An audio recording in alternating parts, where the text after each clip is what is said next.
அளித்துள்ளார்கள். இத்தகைய சிறப்பான மனவளக்கலைஞர் வாழ்க்கை கல்வியை உலக சமுதாய சேவா சங்கம் ஸ்கை யோகா இணைய வழியே 12 நாட்கள் அடிப்படை பயிற்சியாகவும் அதனைத் தொடர்ந்து 4 மாதங்கள் சான்றிதழ் கல்வியாகவும் நம் இல்லம் தேடி வந்து அளித்து வருகிறது. இந்த சிறப்பான செய்தியினை நமது உறவுகளிடம் நட்புகளிடம் பகிர்ந்து அனைவரும் உடல் நலத்துடன் ஆரோக்கியமாக அமைதியாக வாழ நம்மால் ஆன சிறு உதவியினை செய்வோம். மகரிஷியின் கனவாம் உலக அமைதிக்கு நம்மால் என்ற சிறு தொண்டினை செய்து குருவின் கனவினை நனவாக்குவோம். மேலும் விவரங்களுக்கு kundaliniyoga.edu.in இணையதளத்திற்கு செல்லவும். வாழ்க வளமுடன், வாழ்க வளமுடன். இப்பொழுது ஐயம் தெளிதல் நிகழ்வு. ஐயம் தெளிந்து கொள்ள விரும்பும் அன்பர்கள் தங்கள் கைகளை உயர்த்துமாறு அன்போடு கேட்டுக்கொள்கிறோம். இன்று இந்த நிகழ்வினை நடத்தி தருவதற்காக நம் பேரன்பிற்கும் பெருமதிப்பிற்கும் உரிய நமது பேராசிரியர் அருள்நிதி ரேவதி சிவகுமார் அம்மா அவர்கள் நம்மோடு இணைந்துள்ளார்கள். அம்மா அவர்களை வணங்கி வாழ்த்தி வரவேற்று நிகழ்வினை நடத்தி தருமாறு அன்போடு கேட்டுக்கொள்கிறோம். வாழ்க வளமுடன் அம்மா, வாழ்க வளமுடன். வாழ்க வளமுடன். மிக்க நன்றி ஐயா. வாழ்க வையகம், வாழ்க வையகம், வாழ்க வளமுடன். குரு வாழ்க, குருவே துணை. இனிமையான மாலை பொழுதில் அருமையான புதிய தவத்தினை நமக்கு வழிநடத்திய மதிப்பிற்கும் அன்பிற்கும் உரிய பேராசிரியர் அருள்நிதி எம் சந்திரன் ஐயா அவர்களை வாழ்த்தி மகிழ்வோம். பேராசிரியர் சந்திரன் ஐயா அவர்கள் வாழ்க வளமுடன். அவரது உடல் நலம், மனவளம் வாழ்க வளமுடன். அன்பு குடும்பம் வாழ்க வளமுடன். பொருளாதார மேன்மை வாழ்க வளமுடன். ஆன்மீக அருள் பணி மென்மேலும் தழைத்தோங்க வாழ்க வளமுடன். மிக்க நன்றி ஐயா. மிக்க நன்றிகள் அம்மா, வாழ்க வளமுடன். நன்றிகள். வாழ்க வாழ்க வையகம், வாழ்க வையகம், வாழ்க வளமுடன். குரு வாழ்க, குருவே துணை. ஆசான் அருட்தந்தை வேதாத்ரி மகர்ஷி அவர்கள் நம்மோடு சூக்குமமாக நிறைந்திருந்து இன்றைய கேள்விவதில் அமர்வினை வழிநடத்தி தருவாராக. உலக சமுதாய சேவா சங்கம் ஸ்கை யோகா ஆன்லைன் ஒவ்வொரு சனிக்கிழமையும் மாலை தவத்தினை தொடர்ந்து கேள்வி பதில் அமர்வு நடைபெற்று வருகிறது. அந்த வகையில் இன்று உங்கள் மனங்களில் எழும் எந்த ஒரு சந்தேகம் இருந்தாலும் உங்கள் கைகளை உயர்த்தி தெளிவு பெற்றுக் கொள்ள வேண்டுமாய் அன்போடு கேட்டுக்கொள்கிறோம். வாழ்க வளமுடன். சதீஷ் ஐயா, நீங்க ஹேண்ட் ரைஸ் பண்ணிருக்கீங்க, உங்களை அட்மிட் கொடுக்குறேன். ஐயா நீங்க பேசலாம். ஆமா, வாழ்க வளமுடன். வாழ்க வளமுடன் ஐயா, சொல்லுங்கய்யா. ஆமா, ஒரு 4 or 5 டவுட்ஸ் இருக்குமா, குயிக்கா கிளாரிஃபை பண்ணிக்கிறேன். ஷூர் ஐயா, பேசலாம் ஐயா. முதல்ல நம்மளுடைய மகராசனம் 2ஆம் நிலை பயிற்சி கண்களை மூடி பண்ணணுமா இல்ல கண்களை திறந்து பண்ணணுமா? கண்டிப்பா கண்களை மூடிதான் பண்ணணும். கடைசி பயிற்சி மட்டும் கண்களை திறந்துக்கணும் இல்லையா? சரிங்கம்மா, வாழ்க வளமுடன். அதுல 2ஆம் நிலை, அதாவது ஐயா ஒரு நிமிடம் ஐயா, எல்லா பயிற்சியுமே உடற்பயிற்சி, காய்கம் எல்லாமே கண்கள் மூடிய நிலைகள் தான். தவ முறையிலான பயிற்சிகள் நம்மளது எனர்ஜி கன்சர்வ் என்ற பயிற்சிகள் சாமிஜி கொடுத்தது. அதுல குறிப்பிட்டு ஒரு 3 பயிற்சிகள், அதாவது கைப்பயிற்சி இல்ல, கடைசி நிலைக்கு முதல் நிலை, அந்த கைகள் ரெண்டையும் கட்டவரல் இணைத்து ஃபுல்லா ரைட் சைடு ஃபுல்லா டர்ன் பண்ணுவோம், லெஃப்ட் சைடு, அதுவும் கண் பயிற்சி, மகராசனம் இந்த முதலை பயிற்சி, அது 3 மட்டும் கண் திறந்து செய்யணும். சொல்லுங்கய்யா. சரிங்கம்மா, வாழ்க வளமுடன். மகராசனம் 2ஆம் நிலையில 2வது பயிற்சி வந்து நம்ம கால்களை மடக்கி பண்றோம் இல்லைங்களா? அப்போ அந்த ஷோல்டர் வந்து லிஃப்ட் பண்றதை நம்மளால தடுக்க முடியலமா? ரொம்ப முயற்சி பண்ணிட்டு இருக்கேன், ஆனா முடியல. ஓகே, இல்ல ஸ்ட்ரெயின் பண்ணி பண்ணாதீங்க, கஷ்டப்பட்டு போக்கஸ் பண்ணி அப்படி பண்ணி பண்ணாதீங்க. நீங்க செய்ய செய்ய அது பழக்கமாயிடும், வந்துடும். சரிங்கம்மா, சரிங்கம்மா, வாழ்க வளமுடன். ஃபைனல் கொஸ்டின் வந்து, இப்போ ஒரு சில டைம்ல வந்து வேலை பலுவால லேட் ஆயிடுதுமா படுக்கிறதுக்கு, ஈவினிங் வந்து ஸ்லீப் வந்து லைட்டா டிஸ்டர்ப் ஆகுது. அந்த மாதிரி நேரங்கள்ல இப்ப தவம் பண்றோம் அப்படின்னா தவத்துக்கும் நம்மளோட தூக்கத்துக்கும் என்ன விதமான ஒரு பெனிஃபிஷியலா இருக்கும்? தவம் எப்படி ஹெல்ப் பண்ணும் கேக்குறீங்களா? இல்லம்மா, தூக்கம் வந்து லேட் ஆயிடுது ஒரு சில நேரங்கள்ல, அந்த நேரத்துல தவத்தும் போது தூக்கம் வந்துருதா? இல்லம்மா, கேள்வி நான் எப்படி கேக்குறேன், வேலை பலுவால சில நேரங்கள்ல நம்மளால நேரத்துக்கு தூங்க முடியல, அந்த மாதிரி டைம்ல தவம் பண்ணா தவமா தூக்கமா அப்படின்னா எது பெனிஃபிஷியலா இருக்குமா? கண்டிப்பா உடலுக்கு ஓய்வுனா முதல்ல ஓய்வு கொடுத்துருங்க. சரிங்கம்மா. அவத்தே என்ன சொல்றாங்க, விழிப்பு நிலையில் இருக்க தூக்கம் தான் சொல்றாங்க. சரிங்களா? சோ நீங்க சரிங்க. எதுக்கும் நான் என்ன சொல்றேன்னா, ஒரு 10 நிமிஷம் சாந்தி தவம் பண்ணுங்கய்யா. அந்த படுக்க போறீங்கல்ல, ஓகே. ஒரு 10 மினிட்ஸ் மூலாதாரத்துல நீங்க தீட்சை எல்லாம் எடுத்தாச்சு இல்லையா? எடுத்தாச்சுமா. ஃபைன். என்னன்னோ ஒரு 10 நிமிஷம் சாந்தி தவம் பண்ணுங்க. சாந்தி தவம் பண்ணும்போது இன்னும் உடற்செல்கள், நரம்பு மண்டலம், எல்லா மண்டலமும் அமைதி பெறுங்கய்யா. அமைதி பெறும் பொழுது உங்களோட தூக்கம் நல்ல ஆழ்ந்த உறக்கம் கிடைக்கும். கம்ப்ளீட் ரெஸ்ட் வந்து உங்களோட பாடிக்கு கிடைக்கும் அது. சரிங்களா? ரொம்ப சரிங்கம்மா. களைப்பா முயற்சி இருக்கும்போது பண்றோம். ரொம்ப களைப்பா இருக்கும்போது ஓவர்லோட் ஆகும்போது பாடியில அந்த உழைப்பு நிறைய இன்னைக்கு கொடுக்க வேண்டியது, அதனால நம்ம ரொம்ப டயர்ட்னஸ் இருக்கும்போது நீங்க சாந்தி தவம் பெஸ்ட். சாந்தி தவம் பண்ணிட்டு நீங்க வந்து நீங்க அகத்தாயெல்லாம் முடிச்சிருக்கீங்களா? ஆமாம்மா, முடிச்சிருக்கேம்மா. Okay okay. சோ நீங்க காலை வேலையை ஆரம்பிக்கும் போது நித்தியான தவம் பண்ணிக்கலாம். சாந்தி சரி. தவம் இரவு படுக்கும்போது சாந்தி தவம். நீங்க வந்துட்டு சாப்பிட்டுட்டு ஒரு 1 hour கழிச்சு நீங்க படுக்கிற உடனே படுக்க மாட்டீங்க எப்படியும். சாந்தி தவம் பெஸ்ட்ங்கயா. 10 நிமிஷம் அன்னை தந்தை ஆசான் மட்டும் வணங்கிட்டு அப்படியே மனதை மூலாதாரத்துல வச்சுக்கோங்க. வச்சுட்டு 10 நிமிஷம் சாந்தி இருந்துட்டு படுத்துக்கோங்க. ரொம்ப நல்ல ஓய்வு கிடைக்கும். தேங்க்யூம்மா. வாழ்க வளமுடன். ட்ரை பண்றேன். அடுத்த கொஸ்டின் இருக்குங்களா? ஓகே. வேற யாருக்காவது ஏதாவது டவுட் இருக்கா? கர்ணன் ஐயா, வாழ்க வளமுடன். எப்படி இருக்கீங்க ஐயா? வாழ்க வளமுடன் கர்ணன் ஐயா, நல்லா இருக்கீங்களா? நல்லா இருக்கிறோம்மா. வாழ்க வளமுடன் அம்மா. வாழ்க வளமுடன். வாழ்க வளமுடன் ஐயா. நான் ஒரு சென்ற வாரம் ஆலியார் வந்திருந்தேம்மா அருள்நிதிக்கு. ஒரு ஒரு ஒரு 10 நாள் போல 3 நாள் அருள்நிதியும் பிறகு மௌனம் இருந்துச்சு அந்த கொஞ்ச நாள். அதுக்கு அடுத்தது பிரம்மஞானம் வந்துட்டு நான் ரெஃப்ரெஷ் கோர்ஸ் வந்து செஞ்சேம்மா. ஏன்னா பிரம்மஞானம் நாங்க ஆன்லைன்ல தானே செஞ்சோம். அப்ப அந்த ரெஃப்ரெஷ் வந்துட்டு அவங்க டைரக்டா லைவா செஞ்சோம்மா வந்து. ஆமா. இப்ப எனக்கு ஒரு என்ன கொஸ்டின் சொன்னோம்மா, இப்ப மௌனம் அம்மா, இப்ப நாங்க இப்ப வேலை செய்யற இடங்கள் வந்துட்டு இப்ப ஒரு சிங்கள மக்கள்கிட்ட தான் ஒரு இடத்துல வேலை செய்யறோம். அப்ப அந்த வேலை செய்யறது இந்த மன்றங்கள்ல வந்து குறிப்பிட்ட இடத்துல தான் நம்ம ஸ்ரீலங்கால இருக்கு, குறிப்பிட்ட இடத்துல தான் இருக்குது. அப்ப ஒண்ணு கொழம்பு, இல்ல ஒண்ணு மாத்தல, இல்லன்னு சொன்னா ஜெஃப்னா. ரொம்ப தூரங்கள்ல தான் இருக்குது நான் இருக்கிற இடங்கள்ல இருந்து. அடிக்கடி மன்றங்களுக்கு போக கிடைக்கிறதுல ஒரு மாத்தலைக்கு நான் வீட்டுக்கிட்ட போகும்பொழுது நான் சில வேலை மாத்தலைக்கு நான் போவேன் எங்களை வீட்டுக்கிட்ட உள்ள மன்றத்துக்கு. அப்பமா அந்த எனக்கு இப்ப நான் மத்தபடில நான் ஒவ்வொரு நாளும் கூட்டுத்தவத்துல இருக்கிற வந்து காலமே இருப்பேன் வந்துட்டு 5:30க்கு ஆலியார்ல கூட்டுத்தவம் வந்து நீங்க ஜாயின் ஆகிருப்பேன் வந்து. இப்ப வந்துட்டு 5:30க்கு இருப்பேன். அப்படி இல்லைன்னு சொன்னா உங்களோட இந்த இதுல இருப்பேன் வந்துட்டு. அப்பமா நான் மௌனம் இருக்குன்னு சொன்னா ஒரு வீட்டுக்கு போனா எனக்கு ஒரு மாசத்துக்கு ஒரு நாளைக்கு மாதிரி இருக்கலாம். எனக்கு மாதத்துக்கு ஒரு 2 முறை லீவ் தருவாங்க ஒரு 4 டேஸ்ல வந்துட்டு. அப்ப அது எனக்கு வேற வேலைகள் அலுவலாம் இருக்கும். இப்ப நான் என்ன கேட்கிறேன், நம்ம வந்துட்டு நான் இப்ப வேலை செய்யற இடத்துல ஒரு 1 hour ஒவ்வொரு நாளும் மௌனம் இருந்தாலும் பரவாயில்லையாமா? ஓகே. மௌனம்னா என்னன்னு சொல்லுங்க முதல்ல. ஐயா வந்து மௌனம் ஸ்ரீலங்கால இருந்து பேசுறாங்க. ஐயா நம்மளுடைய ஆன்லைன் வகுப்புகள் எடுத்துக்கிட்டாங்க. அகத்தாய் பிரம்மஞானம் வரைக்கும் முடிச்சிட்டாங்க ஆன்லைன்லயே. இப்ப ஆலியார் வந்து அருள்நிதியான ஆயிட்டாங்க. முதல்ல அதுக்கு வாழ்த்துக்கள் எல்லாம். நீங்க மௌனம் பத்தின உங்களுடைய புரிதல் சொல்லுங்க.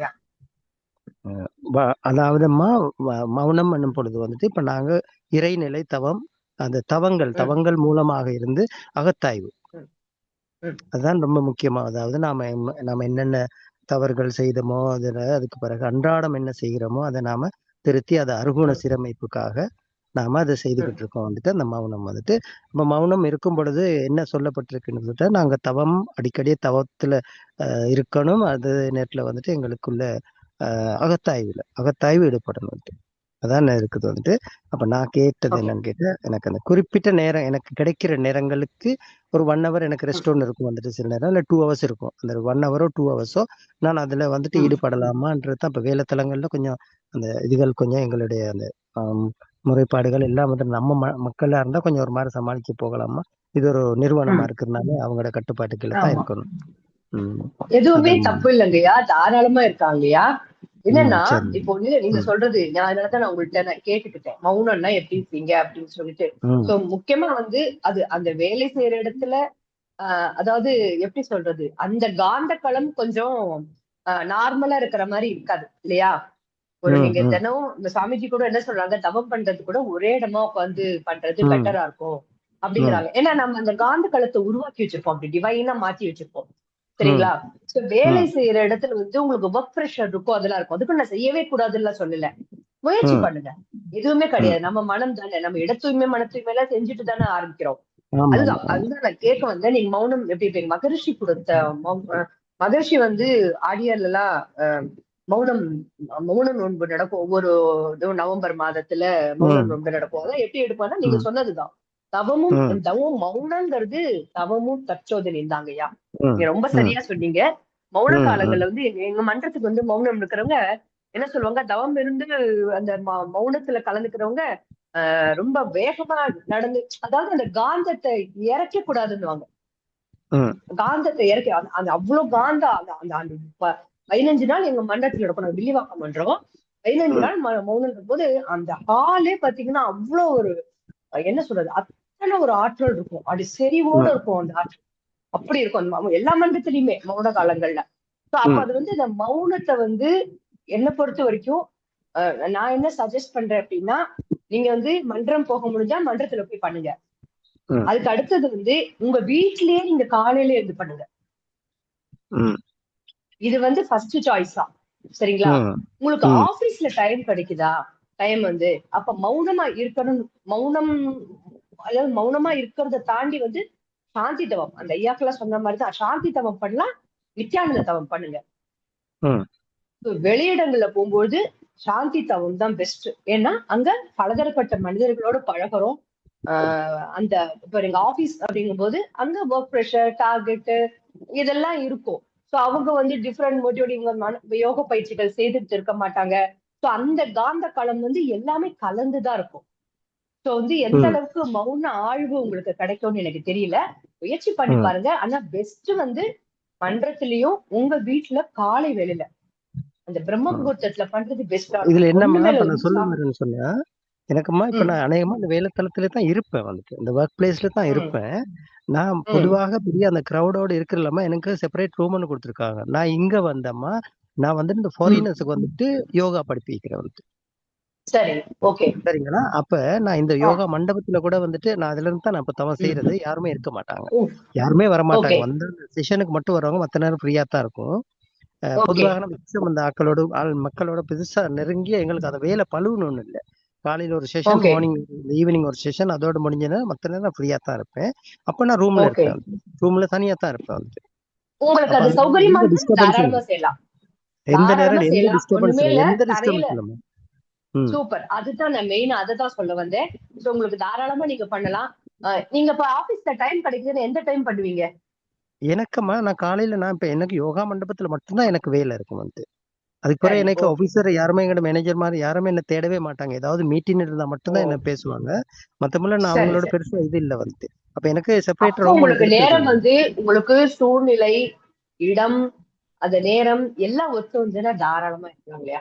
என்னன்னா சரிங்கம்மா நம்மளோட சரி. சுவாமிஜி நமக்கு கொடுத்த விஷயங்கள் விரிப்பு இருக்கணும், க்ளோஸ் டு சர்ஃபேஸா இருக்கணும், எந்த தொந்தரவும் இல்லாம நீங்க வந்து அந்த ஒரு ம். மணி நேரம் தவத்துல மௌனத்துல உட்கார்றீங்கன்னா 1/2 மணி நேரம் தவம், 1/2 மணி நேரம் ஆராய்ச்சி, இத சந்தர்ப்பத்தோட நிறைவு பண்ணும்போது உங்களுக்கு டிஸ்டர்பன்ஸ் இல்லாம நீங்க பண்ணிட்டீங்கன்னா தாராளமா செய்யலாம். தப்பே கிடையாது இல்லையா? சரிங்கம்மா சரிங்கம்மா. இப்ப என்ன கேட்டா தாராளமா இப்ப செய்யலாம். நாம வந்துட்டு நான் ரூமுக்குள்ள வந்தேன்னா என்னை யாருமே தேட மாட்டாங்க வந்துட்டு. நான் எப்ப ஓகே, நான் ஓகே, வெளியில போறேனோ அப்பதான் நான் வெளியில தெரிவேன் வந்துட்டு அவங்களுக்கு. ஏன்னா ஏன்னா ஓகே, என்னுடைய ஓகே. டியூட்டியை நான் மார்னிங் ஈவினிங் என் டியூட்டியை முடிச்ச பிறகு என்னை எப்பயுமே என்னை தேட மாட்டாங்க வந்துட்டு. ஏதாவது ஒரு நல்லது, ஃபங்க்ஷன் நல்லது. இருந்தா மட்டும்தான் எனக்கு கூப்பிடும். மத்தவங்க எல்லாம் பிஸியா இருப்பாங்க. நான் ஃப்ரீயா இருப்பேன். எனக்கு சரிங்க. சுவாமிஜி அந்த ஒரு சந்தர்ப்பத்தை கொடுத்திருக்கிறாரு. அது சரியா அதுதான், அதுதான். ஏற்படுத்தி. அந்த இடம், பொருள், சூழ்நிலை உங்களுக்கு ஏதுவா இருக்கணும். ஆஹ் அவ்வளவுதான். ஒத்து உதவியமா சரிங்கம்மா. இருந்ததுன்னா தாராளமா வீ- செய்யலாம். தாராளமா பண்ணலாம். தப்பே வீட்டுல கிடையாது இல்லையா? பரவாயில்லம்மா. வீட்டுல நான் எப்பயுமே தனியான வீடு தான்.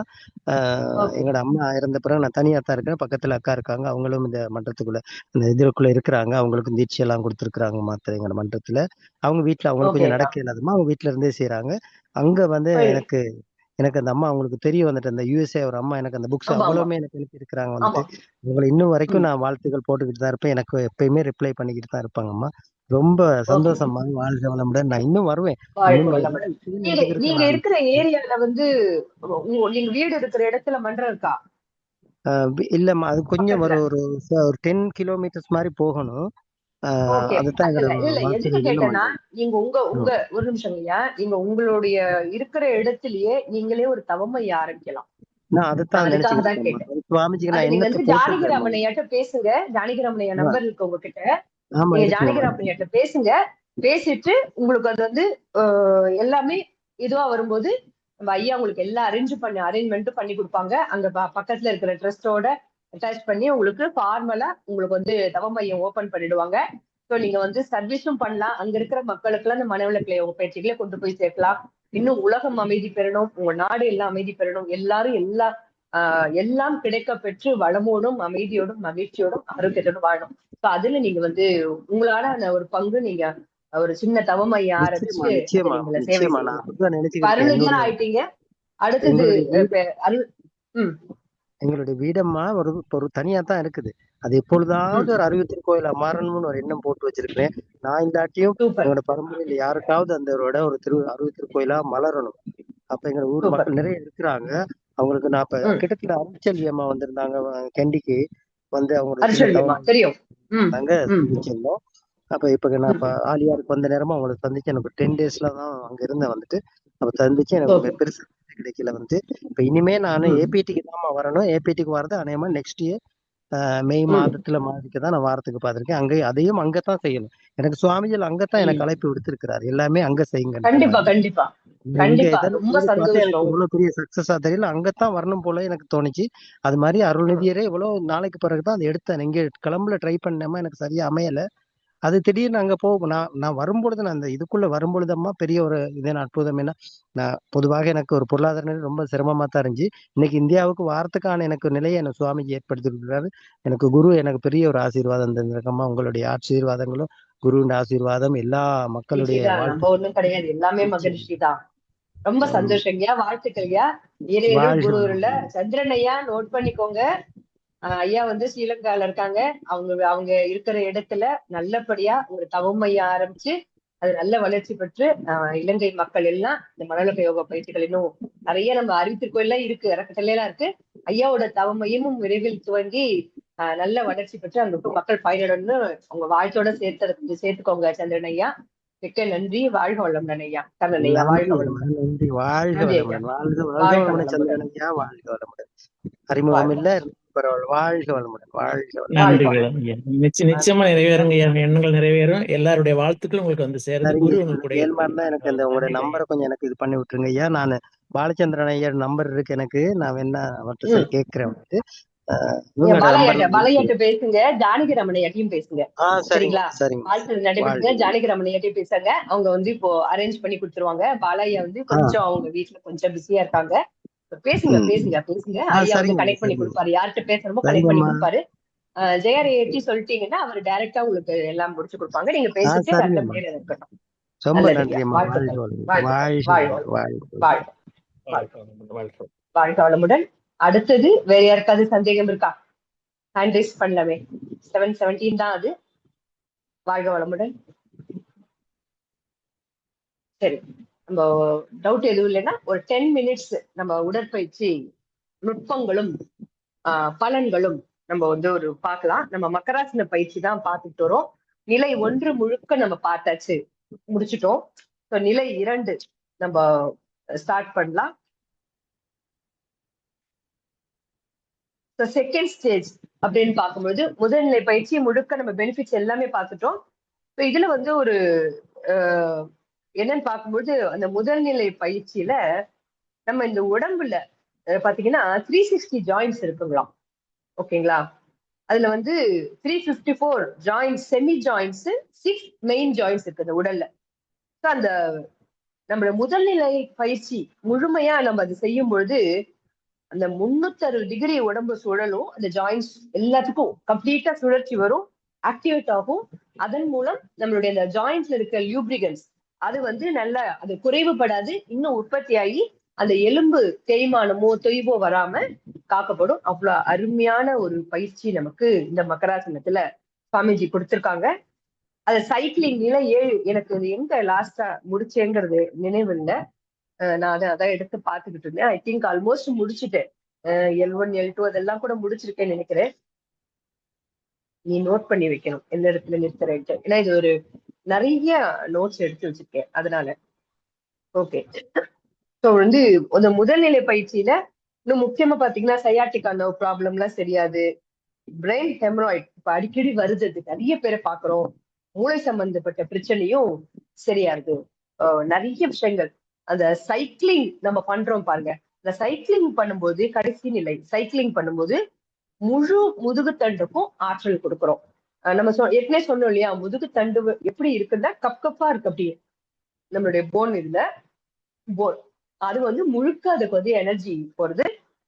கைப்பயிற்சி 3, 4, 5, 7, அப்புறம் கால் பயிற்சி 1, 2. அதோட பலன்கள் இந்த மகராசனம் சைக்கிளிங்லயும் கிடைக்குது நமக்கு. அப்ப 2 தடவை நம்ம பண்ணின மாதிரி நமக்கு அந்த டபுள் பெனிஃபிட்ஸ் நமக்கு கிடைக்கிறது. ஸோ இதெல்லாம் வரும்போது இப்ப செகண்ட் ஸ்டேஜ்க்கு போறோம். என்ன முக்கியமா அப்படின்னு பார்க்கும்போது 2 கையும் உள்ளங்கை தரை நோக்கி வச்சுக்கணும். நம்ம பொசிஷனிங் பாடி பொசிஷனிங் வந்து கவுந்து படுத்துக்கிறோம். கவுந்து படுத்துட்டு கைகள் உள்ளங்கை தரை நோக்கி இருக்கணும். தலை திருப்பி இருக்கும் பக்கம் உள்பக்கமாகவும் அந்த உள்ளங்கை ஆப்போசிட் சைடு வெளிப்பக்கமாகவும் திரும்புறோம். அப்ப இந்த உள் வெளிங்கிறது அது பார்க்கும்போது அந்த கைகுள்ள வர்ம புள்ளியில இயக்கம் பெற்று என்ன ஆகுதுன்னா கழுத்து எலும்பு வந்து இப்போ பரவலா பாக்குறது கழுத்தெலும்பு தேய்மானம் ஸ்பாண்டிலைட்டிஸ் சொல்றாங்க. ஆனா சென்டர்ல பாக்குறேன் வர்மா சென்டர்ல கழுத்து இந்த ஏஜ் ஆக ஆக நிறைய பேருக்கு இப்போ அந்த கழுத்து சின்ன குழந்தைக்கு தலை நிக்கலன்னு சொல்லி கழுத்து ஆடும் பாருங்க, அந்த மாதிரிலாம் கூட வராங்க. இதெல்லாம் இப்போ ரீசன்ட் டேஸா நம்ம பாக்குறது. இதெல்லாம் வந்து நமக்கு இந்த 2ஆம் நிலை பண்ணும்போது இந்த பிரச்சனைகள் வராமல் தடுக்கப்படுகிறது, தற்காத்து கொள்ளப்படுகிறது. பிரச்சனை இருந்ததுன்னா படிப்படியாக குணமடையும் அந்த நோயின் தீவிரத்தை பொறுத்து. ஷோல்டர் தூக்கி நம்ம பண்ணக்கூடாது. ஷோல்டர் தூக்காம பண்ணும்போதுதான் இப்ப ஐயா கூட ஒரு ஐயா கேள்வி கேட்டாங்க, அந்த சதீஷ் ஐயா நினைக்கிறேன். ஷோல்டர் தூக்கி பண்ணினோம்னா என்ன ஆகும்னா அப்படியே கீழே இறங்கிக்கிட்டே போயிடுவோம். பொசிஷன் மாறும். திருப்பி கை அந்த உள்ளங்கை நம்ம நிமிஷம் பொசிஷன் எல்லாம் மாறிடும். அது பழக்கம் இல்லைன்னா கொஞ்சம் கொஞ்சமா செய்ய செய்ய நமக்கு அந்த வழக்கத்துக்கு வந்துடும். அடுத்தது வந்து கால் முட்டி கவுந்து படுத்துக்கிறோம், கைகள் கரெக்டா பொசிஷன் வச்சுக்கிறோம். அந்த டேர்ன் பண்ணி திரும்பும் போது இந்த காலை வந்து நிமித்தின மாதிரி வந்து முட்டி தரையில படக்கூடாது. அதை ஞாபகம் வச்சுக்கணும். கால் முட்டி தரையில பட்டு செஞ்சோம்னா பயிற்சி செய்யறதே வீண். அதனால பலனே இந்த முழுமையான இந்த 2ஆம் நிலை மகராசன பயிற்சியில கிடைக்கிற பலன் ஒண்ணு கூட கிடைக்காதுங்கிறாங்க. கால் முட்டி தூக்கின வண்ணம் இருக்கணும். அப்படிதான் நம்ம திரும்பணும், நிமிரணும், அது எல்லாம் பண்றதெல்லாம் சரிங்களா. அந்த முட்டியை தூக்கி நிலையில செய்யும் பொழுதுதான் அடி வயிற்று பகுதியில் இருக்கிற உறுப்புகள், ஜனன உறுப்புகள் அதெல்லாம் நல்ல ஆக்டிவா ஆற்றல் கிடைச்சு அதுக்கு நல்ல பலம் கிடைக்குது. அதுக்கப்புறம் வந்து கழுத்து குழி கிட்ட இருக்கிற ஒரு 18 புள்ளிகள் ஆக்டிவேட் ஆகுங்கிறாங்க. சுவாசம் சம்பந்தப்பட்ட பிரச்சனை சரியாறது, நுரையீரல் சம்பந்தப்பட்ட பிரச்சனைகள், அப்போ ஸ்பாண்டில்ஸ் இருக்கு, கழுத்து வலி, கழுத்து சம்பந்தப்பட்ட அது கழுத்துல எலும்பு அதுல ஃப்ளூயிட் எல்லாம் கூட இருக்குங்கிறாங்க. ஃப்ளூயிட் அக்யூமுலேட் ஆகுது, அதனால பிரச்சனைகள் வருதுங்கிறாங்க. அதெல்லாம் கூட வராது, இருந்ததுன்னா படிப்படியாக சரியாகும். C1ல இருந்து C7 அந்த இது வந்து ஜாயிண்ட் பெயின் அதெல்லாம் கூட கொஞ்சம் கொஞ்சமா குறைஞ்சு சரியாகும். ப்ரொவைடர் நம்மளுடைய கன்சிஸ்டன்டா நம்ம பயிற்சி பண்ணும் போதுதான் சரிங்களா. திரும்பவும் ஒரு டிஸ்க்ளைமர் சொல்றேன், ஏற்கனவே மெடிக்கேஷன்ல இருந்தீங்கன்னா தயவு செய்து டாக்டர்ஸ் அட்வைஸ் இல்லாம எந்த ஒரு இன்டேக் டேப்லெட் எடுத்துக்கிறதோ மெடிசின் எடுத்துக்கிறதோ வேற ஏதாவது நீங்க வந்து என்னது பிசியோதெரபி போறதோ வேற ஏதாவது பிராக்டிஸ் எல்லாம் பண்ண எதையும் நிறுத்த வேண்டாம். நம்ம பயிற்சிகள் செய்யும் போது ரிகவரி ஃபாஸ்டா இருக்கும். கூடிய விரைவில் டாக்டர்ஸ் அட்வைஸோட நம்ம அந்த மெடிக்கேஷன் நிறுத்துறதுக்கும் நிறைய வாய்ப்புகள் இருக்கு. ஓகேங்களா. இது மட்டும் இல்லாம பாத்தீங்கன்னா ஜாயிண்ட் பெயின்ஸ் சரியாதுங்கிறாங்க. இருதயம் சம்பந்தப்பட்ட பிரச்சனைகள்லாம் சரியாது. இருதயத்தை சுற்றி இருக்கிற 6 வர்ம புள்ளிகள் ரொம்ப முக்கியமான புள்ளிகள், அதெல்லாம் வந்து நல்ல ஆக்டிவேஷன் வருது. அந்த இருதயத்தோட ஃபங்க்ஷனிங் ரொம்ப நல்லா இருக்கு அப்படிங்கிறாங்க. இந்த மார்சளி, வீசிங், ஆஸ்துமா, டிபி சம்பந்தப்பட்ட பிரச்சனைகள், இன்சுலின் குறைபாடு, டயபெட்டிக் வருது, காது வலி, காதுல இரைச்சல் வருது, காதுல சீழ் வருது, ஒரு குத்து வலி இருந்துட்டே இருக்கும். அது எல்லாமே கூட நம்ம இந்த மகராசனம் 2ஆம் நிலை செய்யும் போது சரியாகிறது. அதுக்கப்புறம் எல்லாருக்கும் இப்ப இருக்கிறதுங்க அன்டைம் சாப்பாடு, அன்டைம் தூக்கம், ஒரு ஒரு ஒரு ரெகுலரா அத தேவையான அளவு எடுத்துக்கிறது இல்ல. சாப்பிட்ட அப்புறமும் நிறைய ஸ்நாக்ஸ் சாப்பிடுறது, அந்த வயிற்றுக்கு இந்த டைஜஸ்டிவ் சிஸ்டத்துக்கு ஓய்வே கொடுக்கறது கிடையாது. சோ அது மாதிரி இருக்கும்போது டைஜஷன் சம்பந்தப்பட்ட பிரச்சனைகள் நிறைய வருதுங்கிறாங்க. அது வந்து சரியா இருக்கு. அது சாப்பிடணும் நமக்கு ஒரு ஒரு கிரேவிங் வந்தா கூட இயல்பா அந்த கிரேவிங்கே வராதுங்கிறாங்க. இயல்பா அது வந்து கண்ட்ரோல் ஆகும். நம்ம கண்ட்ரோல் பண்றது இல்ல, தானா அது பேலன்ஸ் ஆகும். அந்த கிரேவிங் வந்து பேலன்ஸ் ஆயிடும். அடுத்தது வந்து உண்ணும் உணவு 7 தாதுவா மருந்து நம்ம காய்கள் பத்தியே பார்த்திருக்கோம். அந்த சப்த தாதுவா அது வந்து சரி விகிதத்துல அது நமக்கு 7 தாதுவா மாறும். அதுக்கு அடுத்து பாத்தீங்கன்னா தோள்பட்டை வலி நிறைய பாக்குறோம். ஃப்ரோசன் ஷோல்டர், அந்த வீக்னஸ், ஜாயிண்ட் பெயின், அந்த தோள்பட்டை கை ஜாயிண்ட் பெயின் இதெல்லாம் வந்து சரியாகிறது அப்படிங்கிறாங்க. ஆஸ்துமா சம்பந்த பிரச்சனை சரியாக்கே பார்த்தோம். பிபி, சுகர், பிளட் சர்க்குலேஷன் இது வந்து சரியான முறையில உடல்ல இயங்கும். அப்புறம் பாத்தீங்கன்னா ஆச்சரியமா இருக்கு. எல்லாருக்கும் வந்து பாத்தீங்கன்னா ஒரு ஏஜுக்கு அப்புறம், ஒரு 40க்கு அப்புறம், 35க்கு அப்புறம் லேடிஸ்க்கும் சரி ஜென்ஸு கூட இருக்கு. ஏன்னா அந்த இன்டேக் ஃபுட் அதுல வந்து கொஞ்சம் மாற்றம் வருது. அப்போ நமக்கு இந்த ஹீமோகுளோபின் அளவு வந்து நமக்கு குறையிறது, அதனால ஒரு சோர்வு இதெல்லாம் வருது. ஆனா நம்மளுடைய மகராசன பயிற்சி 2ஆம் நிலை செய்யும் போது ஹீமோகுளோபின் லெவல் வந்து மெயின்டைன் பண்ண வைக்குமா. இவ்வளவு ஆச்சரியமான மகர்ஷி எப்படி கொடுத்திருக்காங்க பாருங்க. சிகப்பு அணுக்களின் எண்ணிக்கையை இது அதிகப்படுத்தும் அப்படின்னு சொல்லியிருக்காங்க. அப்புறம் உடல்ல பிராண சக்தி நம்மளுடைய ஒரு அவசர யுகத்துல இருக்கும். நிக்க நேரம் இல்ல, நடக்க நேரம் இல்ல, மூச்சு விட நேரம் இல்ல, அப்படி ஓடிட்டு இருக்கோம். அப்படித்தானே சொல்றோம். ஆனா மூச்சு இழுத்து விட்டுட்டுதான் இருக்கோம். எப்படி விடுறோம்? வேக வேகமா இழுத்து விடுறோம் இல்லைங்களா? அப்ப என்னது? ஷாலோ பிரீத்திங் தான், வேலோட தான். நுரையீரல் முழுமையா அந்த பிராண சக்தியை நம்ம நிரப்புறதே கிடையாது. நம்ம பயிற்சி செய்யும் போது இந்த பிராண சக்தியை நிறைவாக சரியாக இயக்க வைக்கும். இன்னொன்னு முக்கியமா பாத்தீங்கன்னா நான் ஏற்கனவே சொன்னது, அன்டைம் சாப்பாடு, அன்டைம் தூக்கம் எதுவுமே ஒரு முறை இல்லாம இருக்கிறதுனால உடல் இயக்கங்கள் பாதிக்கப்படுது. அப்ப அது என்ன சில பேருக்கு என்ன ஆகுங்க, மலச்சிக்கல் வருதுங்கிறாங்க. இப்ப மகராசன பயிற்சி நம்ம செய்யும் பொழுது அந்த கான்ஸ்டிபேஷன் பிரச்சனையும் நமக்கு சரியாகுது. இல்லைன்னா அது வராது. அது மாதிரி சரியாகும். அடுத்தது வந்து பைல்ஸ் கம்ப்ளைண்ட். அதுல அதுவும் இன்னும் அட்வான்ஸ் ஸ்டேஜ் போனா ஆசன வாயில பிளட் கூட வரும்னுவாங்க. மூளை வழியா வெளியே வரும்னுவாங்க. மோஷன் போகும்போது பிளட் சேர்ந்து வெளில போகும், ரப்பா வரும். இதெல்லாம் சரியாகும். திரும்பவும் சொல்றேன், ஏற்கனவே மெடிக்கேஷன்ல இருந்தீங்கன்னா தயவு செய்து அதை நிறுத்தாதீங்க. பயிற்சிகளை தவறாது முழுமையாக செய்து வரும் பொழுது அந்த அந்த நோய்கள்ல இருந்து, இந்த பிரச்சனைகள்ல இருந்து சீக்கிரமா நம்ம ரிகவர் ஆகும். நமக்கு வந்து கம்ப்ளீட்டா சரியாகி நமக்கு இந்த மெடிசன் சப்போர்ட் எல்லாம் தேவையில்லாத இருக்கும். உடல் ஆரோக்கியமா இருக்கும். அதுக்கு அடுத்தது பாத்தீங்கன்னா லிவர், ஜாண்டிஸ், மஞ்சக்காமாலை வராமல் பாதுகாக்கும் அப்படிங்கிறாங்க. பல்கி லிவர், ஃபேட்டி லிவர் இதெல்லாம் நம்ம நிறைய கேள்விப்படுறோம். இதெல்லாம் வராது. இதெல்லாம் பிரச்சனை வராமல் பாதுகாக்கும் அப்படிங்கிறாங்க. சில பேர் பாத்தீங்கன்னா தொட்டோம்னா எங்க தொட்டாலும் உடம்பு வலிக்குதுன்னுவாங்க. ஃபுல் பாடி பெயினா இருக்கு, ரொம்ப டயர்டா இருக்கு, சும்மா சாதாரணமா தொட்டாலே கை வலிக்கிறதுன்னு சொல்லுவாங்க. தொட அடுத்தது வலிக்கிறதுன்னுவாங்க. அதெல்லாம் சரியா என்ன காரணம்? அது ரத்த ஓட்டங்கள் சரியா இல்ல, அதுக்கப்புறம் தசவாயுக்களோட முறையா இயங்கல, இதெல்லாம் தான் பிரச்சனை. ஏன்னா அவங்களுடைய வாழ்க்கை முறை, உணவு முறையா அடிக்குவேட் ஸ்லீப் கிடையாது, நேரத்துல சாப்பிடுறது இல்ல, உழைப்பு அதிகமா இருக்கு, கண்கள் மூலமா ரொம்ப ஜீவகாரணம் போது எல்லாமே தான் காரணம். இந்த வாழ்க்கை முறை மொத்தமா ஒரே வார்த்தையில வாழ்க்கை முறை சரி முறையா இல்ல, இயற்கையோட ஒத்த வாழ்க்கை வாழறது கிடையாது. அப்ப இந்த பிரச்சனைகள்லாம் வருது. இதெல்லாம் சரியாகும் அப்படிங்கிறாங்க. அதனாலதான் நம்ம இதெல்லாம் ஷோல்டர் தூக்காம செஞ்சாதான் இவ்வளவு பெனிஃபிட்ஸ். ஷோல்டர் தூக்கி பண்ணினோம்னா பெனிஃபிட்ஸ் ரொம்ப குறைவு. சரிங்களா? அதனால அந்த பழகலைன்னா கொஞ்சம் கொஞ்சமா நமக்கு வரும், பழகிக்கலாம். போர்ஸ் பண்ணி அழுத்தி அதே கவனம் வச்சு பண்ணி அந்த ஸ்டிப்னஸ்னால அதனால வர வழியெல்லாம் வேண்டாம். சரிங்களா? செய்ய செய்ய அந்த கான்சியஸா நம்ம பண்ணும்போது அது பழக்கம் ஆயிடும். அதுக்கு அடுத்தது வந்து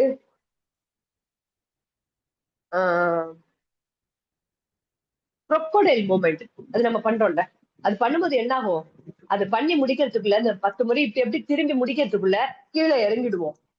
அது ஏன் அந்த மாதிரி நடந்து வந்து கீழே இறங்கினே வந்துருவோம். அடியெல்லாம் எல்லாருக்கும் அனுபவமா இருக்கும். அவ்வளவு பெரிய ஹால்ல நம்ம பண்ணும்போது கீழே இறங்கி பின்னாடி இருக்கிறவங்க எல்லாம் நம்ம உதைப்போம் இல்லையா? சோ சரியான பொசிஷன்ல நகராம செய்யணும். அது வந்து இந்த ஷோல்டர் வந்து ரொம்ப தூக்காம கரெக்டா அந்த பொசிஷன்ல வச்சு நம்ம செய்யும் பொழுது அந்த ஆற்றல் வந்து நமக்கு தேவையான ஆற்றல் கிடைக்கும். சரிங்களா? சரி, அடுத்தது வந்து இப்போ டைம் ஆச்சு, 7:29 ஆகுது. ஸோ அது வந்து அடுத்த வகுப்புல நம்ம பார்க்கலாம். நிலை 1 ஒவ்வொரு நிலையா அதோட நுட்பம் எப்படி செய்யணும், அதுல இருக்கிற சின்ன சின்ன நுவான்சஸ் நுணுக்கங்கள் பயிற்சி செய்யும் போது கவனமா எப்படி பார்த்துக்கணும். ஒவ்வொரு பயிற்சி நிலைகளிலும் மக்கராசனம் 2ஆம் நிலையில ஒவ்வொரு நிலையிலையும் எவ்வளவு பெனிஃபிட்ஸ் இருக்கு செய்யறதுல, எந்தெந்த உறுப்புகள்லாம் பலம் பெறுகிறது, பயன் பெறுகிறது, எந்த நோய்கள்லாம் வராமல் நம்மை நாம் காத்துக் கொள்கிறோம். இது எல்லாமே நம்ம வந்து அடுத்த வகுப்புல பார்ப்போம். as it is already 7:29. உங்க எல்லாரோட அனுமதியோட நான் நிறைவு பண்ணிக்கணும்னு நினைக்கிறேன். அனைவருக்கும் நன்றி. வாழ்க வளமுடன். ஐயா நிறைவு பண்ணிக்கலாம் ஐயா. வாழ்க வளமுடன் அம்மா. ரொம்ப சிறப்பு. நல்ல ஒரு இன்ஃபர்மேட்டிவான செஷன். நண்பர்களுடைய டவுட்ஸுக்கும் வந்து நிறைய தெளிவான ஒரு கிளாரிஃபிகேஷன் கொடுத்தீங்க. ரொம்ப நல்லா இருந்துச்சு.